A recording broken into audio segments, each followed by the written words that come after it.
my name is Placi, and I have already talked about what I do, my daily life. I am the Director of Investment and Innovation for a new pan-regional partnership. I'm going to talk really fast through some of this stuff so that we can take some time through some of the important slides. This is a presentation that I do as part of a program for businesses, and it's an hour presentation, but I wanted to touch some of the important information on it to make sure that you guys are aware of what we're talking about. So, embracing your mental health loud and clear. Someone was talking to me before about what my life goals or some short goals or goals are, and I suppose it's part of trying to get lots of investment into the area for social impact and human impact and so on.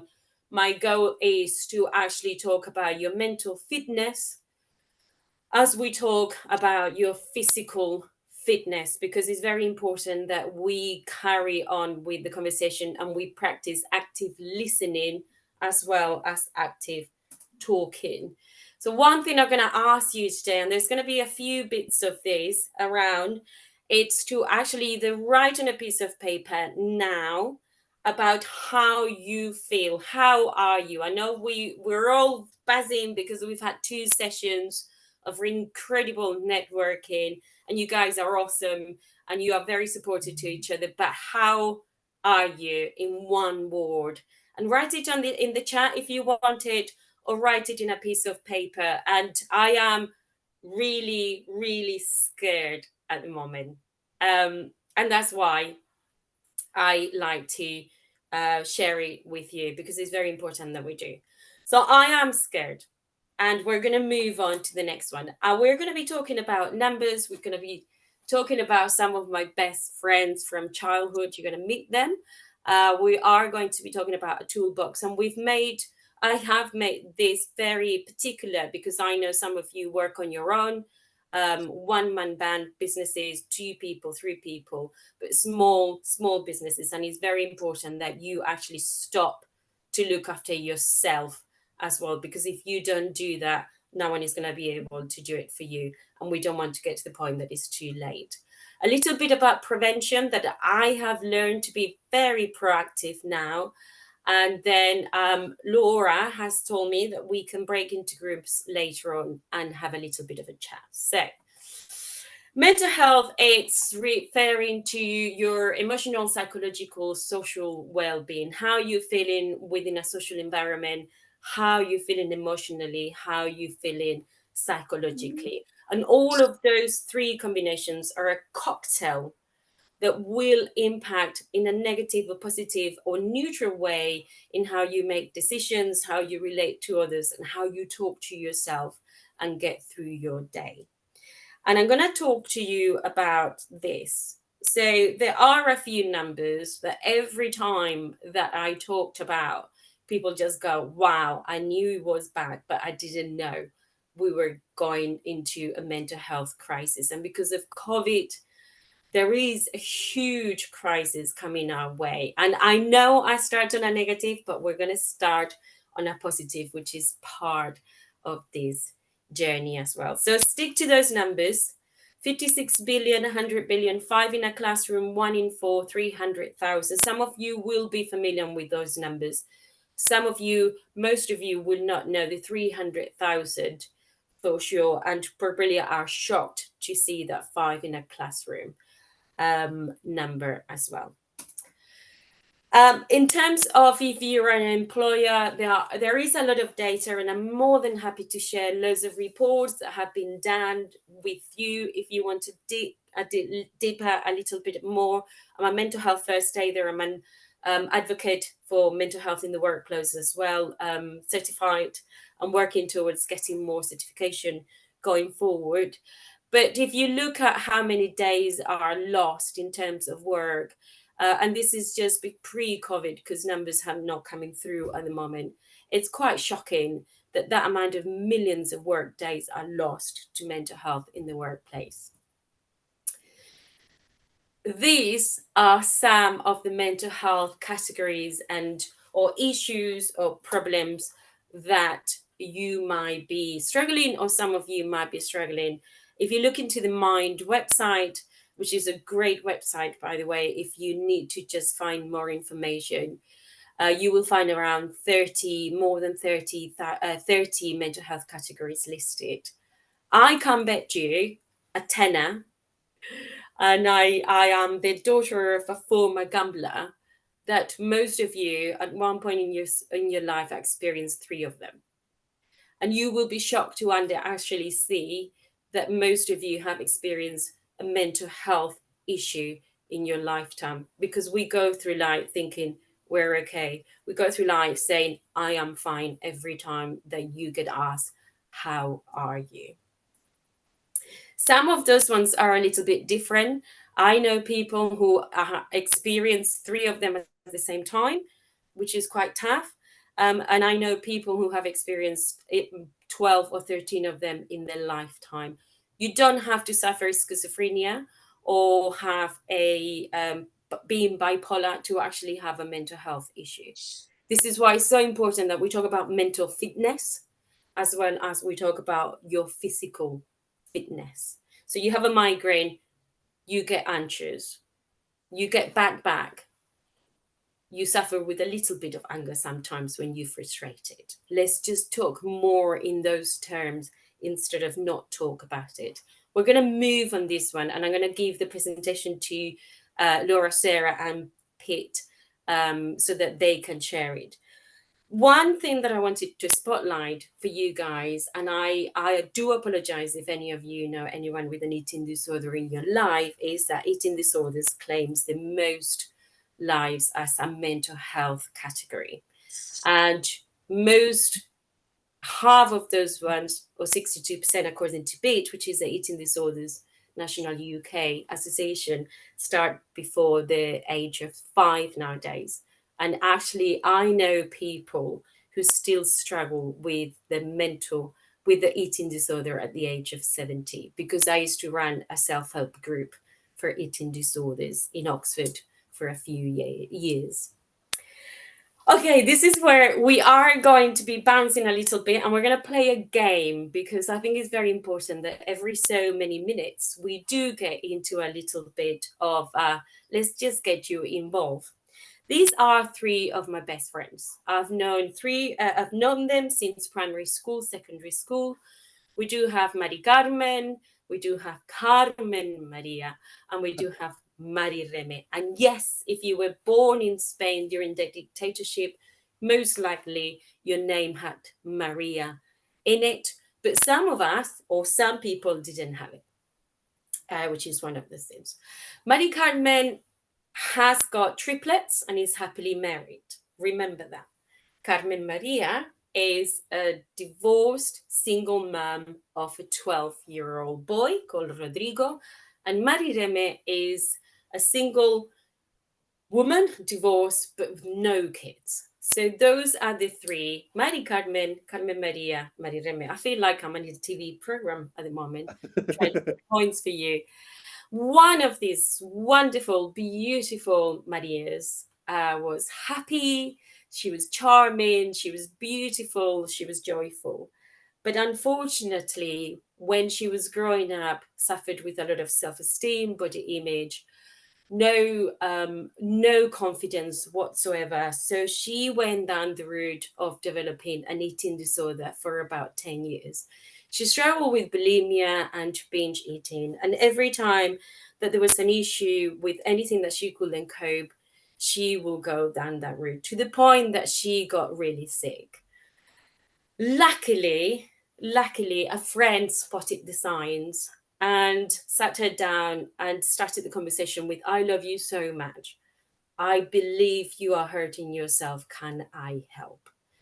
And that starting off the conversation was the one of, yes, please. So Maria went to the GP. A friend went with her, and she had 2 years of counseling, learning to eat again, learning nutrition, learning about, supplements, because she was so weak at the time. Although it's very easy to spot anorexia, it's not easy to spot those ones who do have bulimia. And she recovered within 2 years. She learned that food was part of her life because she understood what her trigger was.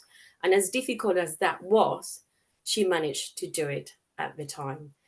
She got into her 20s as a happy young woman. She married, but 7 years later, her marriage broke down. And that was the worst time. This is when she actually lost herself. She became the shadow of the person that she was always meant to be. She started suffering with postnatal depression that scaled and snowballed into something really difficult that she could not talk about, because she felt if she talked about it at work, she will be thought as she wasn't able to do her job. If she talked about it in the family environment, she thought she wasn't a good mom and there will be issues about it. And she had always been told she had to be the stronger person to carry on as she was growing up. So she actually got to a point in which she started to think, I am the problem, I need to disappear. And this is, as much as going to talk about that really low part of her life this early in the morning, because I don't like to start the day with a very sad presentation. Luckily, Maria went to the GP with a really bad tummy. And the moment that the GP said to her, how are you? She started breaking down. She went into tears. She was babbling. She didn't know what to say. So the GP took a step back and looked at the situation and talked to her, and eventually prescribed her with antidepressants. And as much as that was really low for her, because she'd gone through a bulimia without having to take any medication, it was the only one that was going to be able to help her get through the next stage. And she did. She did get through the next stage. She took therapy. She wrote down all her emotions. She talked to a colleague of her who is amazing, who is an angel in her life. And with time, she has learned to talk about it more on a daily basis. Now, can you guys tell me, and you can shout it or write it in the chat and I'll have a look at it later, who is this Maria from this picture? Carmen. Okay, anyone else? The one in the middle. Sorry, I've forgotten her name. The one in the middle. Okay, so Carmen Maria. Okay, so Maria Carmen is not. Carmen Maria is not. Maria Reme is not. It's me. No. My first name is Maria, but I go by my middle name. And if I had told you that before, you wouldn't have believed me at all. Now, how are you? How are you feeling? Write it in one word. I am relief. So relief is unbelievable. The way you actually saw me is that invisible truth that you see others. You know, you see everyone here online and they are giving you most of the time the persona that they want you to see. This is how people see me. This is how Pete and Sarah have met me, or Leah have seen me before. But the invisible truth is that I feel shameful sometimes and lonely and sad and guilty because 12 years ago, my marriage broke down and my son has had to grow with two homes, although he is perfectly fine. I have dark moments in which I think I'm not good enough. And yes, at one point, I thought about killing myself. And I do apologize for using that sentence. And all of it because I wouldn't talk about it, because I wasn't able to talk about it, because I wasn't given the safe space to talk about it. So I had a light bulb moment. I had a light bulb moment when I was grading 5-6 years ago, I can remember, on my brown and white belt. And I'm not going to bore you to death why I do karate. And I was grading and I got really badly hit. And when I got home, I realized that the same that I had been taking my body to take the hits in karate, and you do take them and you move on, believe me, after a few years, I had been conditioning my mind to take the hits through my bulimia, my depression, my postnatal depression, and still some of those stressful days. And if you want to know, I actually have experienced 13 out of those 30 odd mental health categories in my lifetime. And some of them you wouldn't really know what they are, but I do.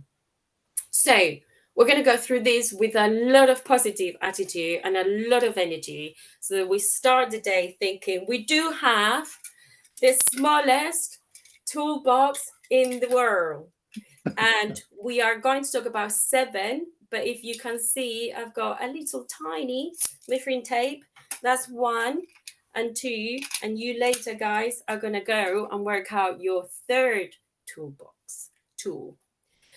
For me, my tools, the ones that I use on a daily basis, and I think you guys can use as a one woman, person, man, business, or working with very small teams, are always find your purpose and get your positives, silence the nasty boys, learn the signs, embrace your emotions, let others in, self-love. And please, please, please, if you don't have anyone to hug away, just hug yourself, because the amount of good hormones that you release is unbelievable. So my toolbox at the beginning of the day, which you can take away from me, is check-in.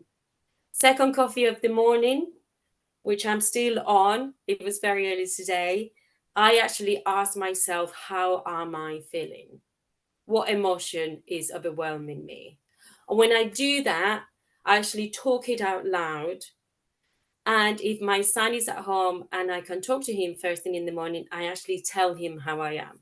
So I say, today is a sad day. Today is a stressful day. Today is a blue day. Or actually, today is a happy day. We're going to have takeaway later on. So I talk to him. And if he's not around, I talk to the dog. But I think it's very important to actually check in with yourself and allow yourself a little bit of softness at the beginning of the day to stop challenging yourself to start the day. The second one, and you will see why you need to do this, is very important, because otherwise you will be that seagull. 2 days ago, on the beach of Malaga, I actually saw this seagull struggling, and I thought I needed to put it in here. He was trying to fly against the wind, so he couldn't do it. And this is what happens if you don't let your emotions in and out. You block them, and you try to move on, and you're trying to move against the wind. So I do different things. One that you can use is sit down and actually grab those emotions with your fist and release them really loud. Or you can actually, if you do meditation, you can do the liquid one, in which you're washing away those emotions within the whole of your body, and they go into the ground. But emotions are very important. If you know Joe Dispenza, you know the thoughts are the language of the mind, the emotions are the language of the body, and that creates your being, your state of being. So you need to make sure that your thoughts, how you check in the morning, are talking to your emotions, and then you understand how you are that day, mentally and physically and connected, and you are able to move on a lot easier when you start your day. Finding your purpose, not your husband's purpose, as I was when I was married, not my mom's purpose, as it was when I was bulimic. Finding your purpose. So for me, what kept me on this earth was having my son, and I didn't want the legacy of his mother to be that she wasn't fighting for him and staying here. Your purpose could be packing meals for the NHS, like I did when I went during COVID, or your purpose will be, what your goal is. Having a purpose will get you off in the morning, doing that Mel Robbins thing, 3, 2, 1, go, or 5, 4, 3, 2, 1, go. This is why I'm doing it. Will get you in the morning. So find your purpose, write it on your vision board, or write it on your fridge. This one, and I'm so sorry I'm rushing through this, but I wanted to give you as many little mini tools as you could use. This one is very important. I'm going to take my time because your inner voice, your critical voice, is your worst enemy. And we need to change the narrative and actually embrace your inner voice. So there is 3 things that I do, and I'm not going to say to you, raise your hands if you have your critical voice or you have an inner voice or whatever it is, the good angel, bad devil, because we all have it and it plays and tricks on us. So 3 things that I do to actually manage my inner voice, which has worked wonders, is my new inner voice is called Neil, and I don't think we have a Neil in the room. But everyone, if you can name your inner voice, what will it be? Write it in the chat. People tend to call it monsters' names or worse, Voldemort or dark spirit or something like that. Find a nice boy, a nice name, something as normal as it is, so that you can actually say, F off, Neil, I don't need you today, love.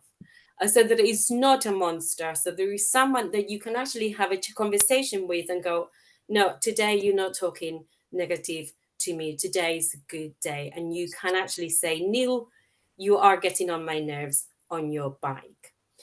The other way in which I silence my critical voice is I meditate sometimes and I give it this space. I actually do this 2 minutes, Neil, let it out. Let's move on. Let's go. And it's that kind of language of the thoughts that come out and you can release it. The third one is I am very kind to my inner voice sometimes, because it's that child that is very scared, that hasn't dealt with some trauma, and it needs a little bit of nurturing. So I do that as well. I am moving on really swiftly, turning positives into negatives. My son was telling me off yesterday. We were landing into Luton and we looked out of the window and we flew back from Spain. And I said to him, wow, at least, it's dry. It's not sunny. It's not raining. And he said, but Mum, the sun is not out. And I said, but it's not raining. And he said to me, do you always have to find a positive to a negative? I am a great believer in neuroplasticity and neuroscience, and I know that you can train your mind to look at the positives instead of the positives. And believe me, I've been doing this for years on end. So when someone is saying something to me, I always find the positive on it. And I change the narrative and I change the self-talk, because if we talk to ourselves the same as we talk to our best friends, we will all be a lot happier for sure. So I do that every time that someone says something negative. It's just I go into autopilot. Self-love. And I used to do it when I was bulimic, and I used to do it when I was recovering. I used to just put lots of post-it notes. I'm the post-it notes queen. Around the house, saying you're beautiful, you're stunning, you're kind, you're clever, and so on.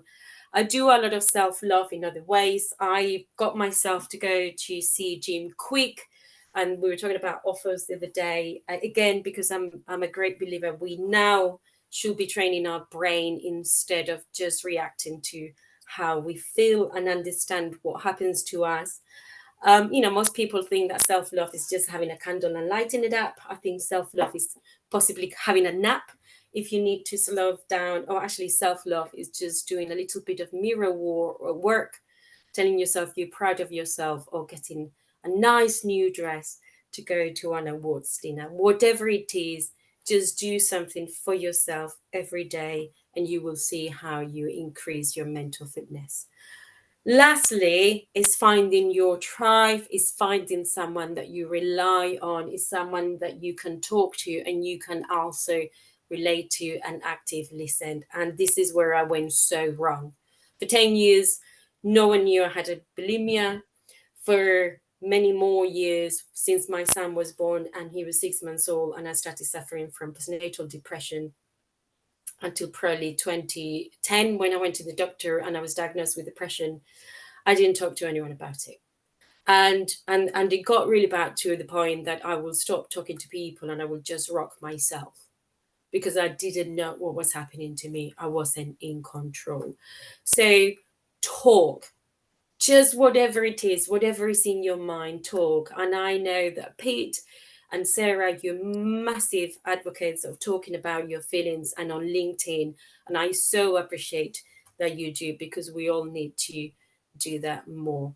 Hugging, again, if I went to tell you the scientific benefits of actually giving someone a hug, you wouldn't believe it. But it is just extraordinarily what you can do by hugging someone. In terms of the numbers, and I'm so sorry, I'm just going really quickly through these.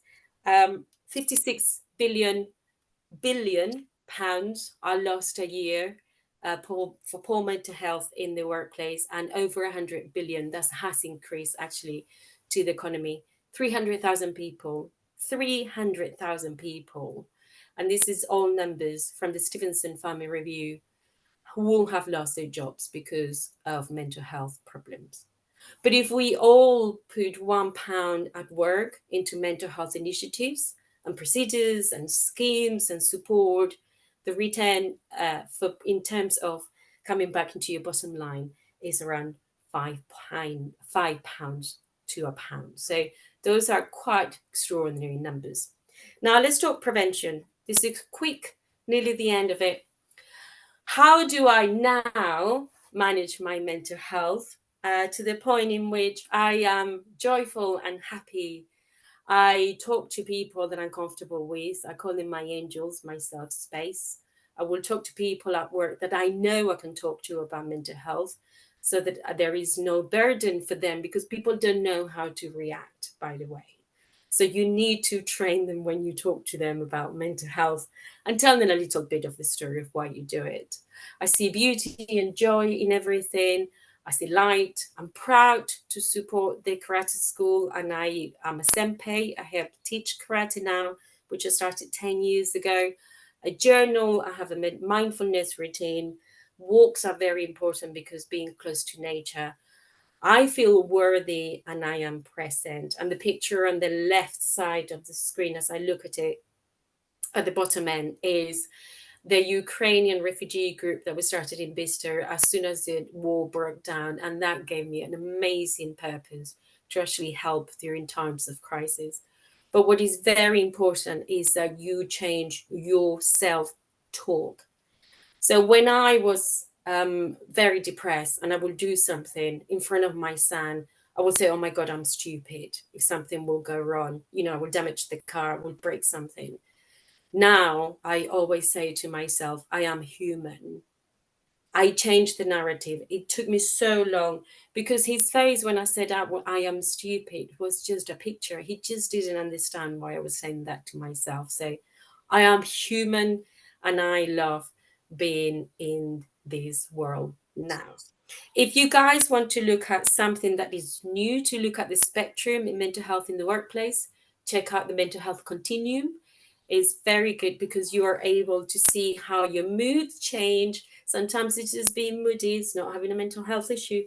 And this is something that is quite new, and it hasn't been very talked about, but I thought I'll throw it in there. Now the key here is, how are you feeling now? What is your word? And write it down, possibly really quickly in the chat, because I'm hoping that, like me, you are now buzzing, and I'm so excited and so happy that I'm able to share this with you. This is I'm not sure whether I am going to. Let me just see whether I can end with this cutie, who you may have seen her already.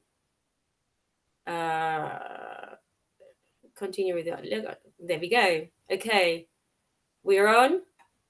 Let me see. We're on. No, we're not on. It's not happening. I am so sorry. I would share it, because I think she's amazing. And basically, it's all about the positive vibes. We'll put it in the newsletter and it on will Friday. be a good one for you guys to see and to share. So thank you so much. I'll stop sharing the screen in a minute, but what I would like you to understand now is, we can all have the smallest toolbox in the world. and we could all have 3 tools, whether it's your purpose, your check-in, whether it's talking about your emotions, whether it's changing your self-talk, or maybe giving your inner critic a nice cutie name so that you can tell him to disappear on his bike. Let me know what really is in your toolbox.